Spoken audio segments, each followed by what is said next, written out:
Ens trobem al Medíxer, al cor de la Serra d'Espada, una localitat on el suro sempre ha sigut protagonista.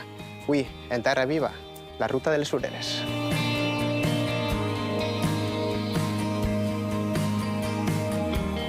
Bon dia, Rubén.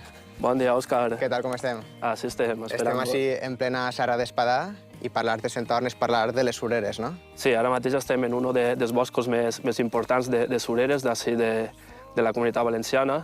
I per què hi ha tantes sureres així? Què fa que hi hagin tantes? Pues així tenim dos motius principals que fa que així tinguem tanta surera i tant de suro. Són dos, principalment el tipus de sòl, que és un sòl principalment de roca silícia, i després l'altre factor important és la humitat, així estem molt prop del mar. I ara que ja sabem una miqueta, avui hem vingut així a fer la ruta de les sureres. Correcte. Anem cap allà? Anem cap allà. Vinga.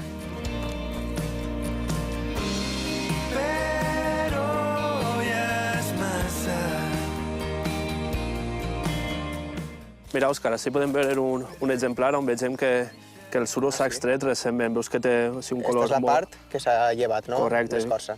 Quan més rogenc és el tronc, vegem que és més recent l'extracció.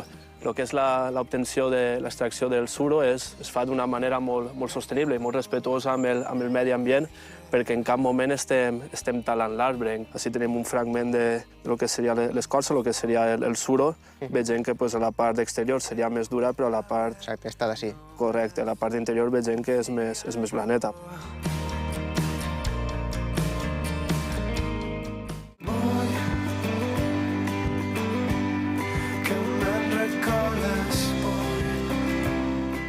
Però a banda de sureres, així a la Serra d'Espadà tenim també a Alicia altre tipus de vegetació, veritat? Sí, és un bosc totalment mediterrani en el qual tenim romer, timó, sarsaparrilla, moltes plantes aromàtiques. I com no obviar l'olivera, que així en la Serra d'Espadà té molta importància per la qualitat que tenen el seu... És un cultiu ja establert així, no? Sí.